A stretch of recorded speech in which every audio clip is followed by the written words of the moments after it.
LibriVox.org. Chapter 15. Mysterious Influences. The Princess of Aragon gazed into the republican eyes of the Kentuckian with a glowing fire which was contrary to all rules and conventions of the divine right of kings. No common man should have been given such a glimpse of empire, but, in justice to the magic of such glances, which came once from the eyes of every good woman, for some good man, in each lifetime, it must be acknowledged that their potent wizardry turns the commonplace, even the tawdry surroundings of 1,000 million everyday lives, into dazzling kingdoms of love. Warren Jarvis felt the thrill, and he lost his humorous poise. The heartbreaking seriousness of it all now came to his realization. How he wanted to draw her to him, forgetting all the differences in nativity, the social and political conditions which separated them so insufferably. Back in New York, she had been to him as any other sweet, well-bred girl, but here, in the land of the Middle Ages, there were centuries between them. He wished to touch her hand, and yet so deep was his reverence, not for her family position, but for her own proud poise of soul, that he stifled his desire and dropped his eyes, ashamed of his own weakness. The girl divined his thoughts better than he realized. She had stepped upon the low platform at the base of the stairs, and thus her face was on a level with his. "Oh, Mr. Jarvis, you are brave, so brave. I never can tell you how you have sustained me in my fears and grief. I can never let you realize how gallant I believe you to be for what you are doing tonight, for my sake." Jarvis shook his head in depreciation. "Are we not merely honest traders, Your Highness? We made a compact, risking your life at the start to save mine. Now is the completion. When I find your brother and solve the mystery of the fortune, I will know that our account is squared. Then I may be human." Her eyes dropped before his own ardent answer, and she turned to the stairs. "I must go get the memorandum and the locket." "Yes, of course. Where is it? You should have guarded that well." "It is safe in my room, Mr. Jarvis. I won't be long." And up the steps she fled, as though trying to escape from her own heart, in some strange, new, yet not unpleasant panic. "Rusty, oh, Rusty!" called Warren. "Bring down my hat and coat, and the extra tinware." The voice of the Negro answered, choked and muffled in a mystifying way. "Yes, sir. Yes, sir." "What are you doing up there? Hurry, we're starting." "Yes, sir." Jarvis turned and walked toward the window, looking up at the dismal silhouette of the ancient castle. The moon had risen on the edge of the horizon, and already the place was beginning to look ghost-like with the pale iridescence. "I wouldn't change places," he soliloquized between efforts to light a fresh cigarette, "with that darned old spook that she thinks is in that castle. For all the gold that she thinks is in that cussed old castle, and all the rest of the moth-eaten castles in Spain." Rusty came down the stairs, his jaws working and his cheeks puffing vigorously. Jarvis spun around nervously at the sound. He was keyed up this evening, despite the humorous resolution which had straightened the lines of that amiable mouth. "What have you been doing, Rusty? What's in your mouth?" he demanded impatiently. "Yes, sir. No, sir. I was just slipping a little snack that young lady bring up to me. I was so hungry I could just feel my stomach slipping through my suspenders and climbing up my backbone on the other side. And some Spanish pork chop at that. He rolled his eyes in ecstasy and licked his lips. But it wasn't near enough. Just then Jarvis heard a scream from the elevation of the balcony. The princess was calling frantically. Mr. Warren! Mr. Warren Jarvis! He darted toward the steps and met her halfway up them. As she ran down, her face ghastly with fear. What is it? Tell me. Oh, Mr. Warren! Yes, yes. The locket! The locket is gone? Yes. And this was very weak. And the memorandum?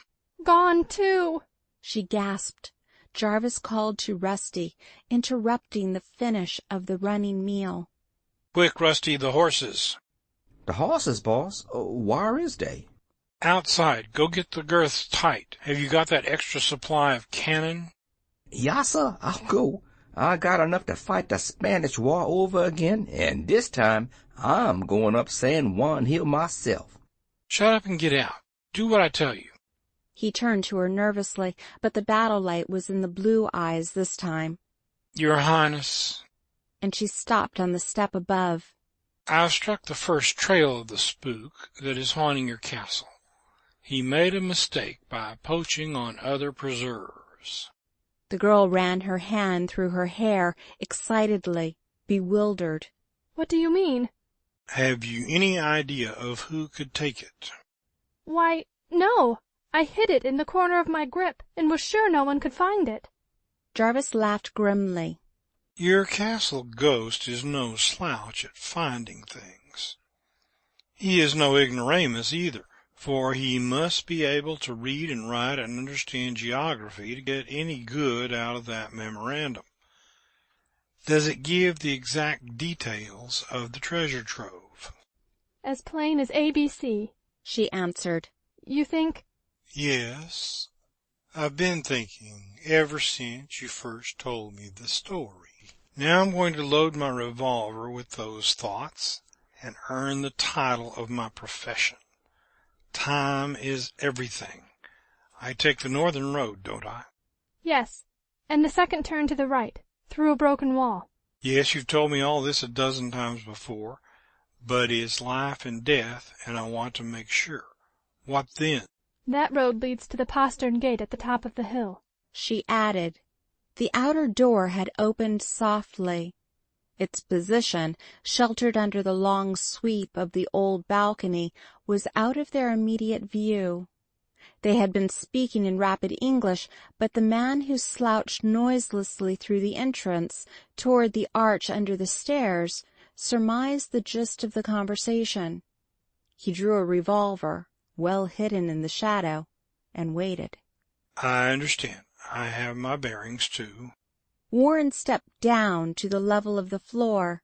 Wait, said Maria Theresa softly. This little cross. It is a token which I wish my knight to wear in the tourney. Tonight. She slipped the golden chain and the simple religious emblem over his head and about his neck with a movement which was a wireless, touchless caress.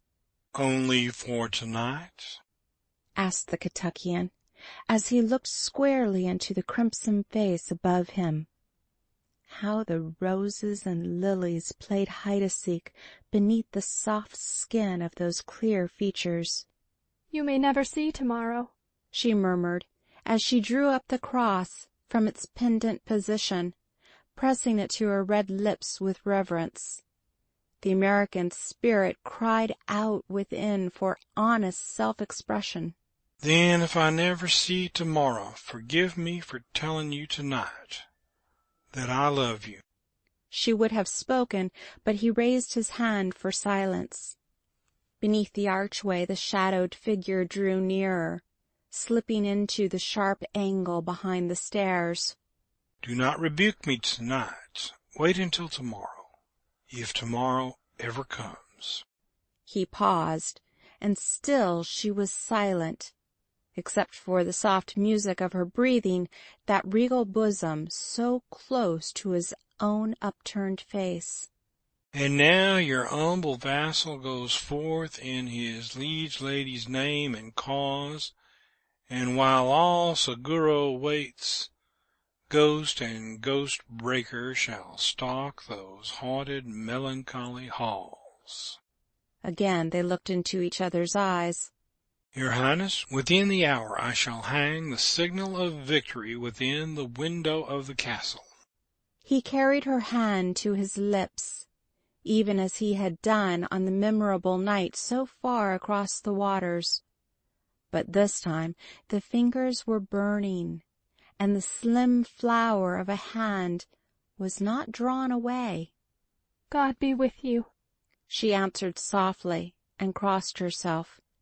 The Kentuckian watched her silently, a thousand mad thoughts whirling behind the calm and resolute brow. She slowly ascended the stairs and returned to her room. He murmured tenderly under his breath, Highness, Highness, now I understand how titles fit.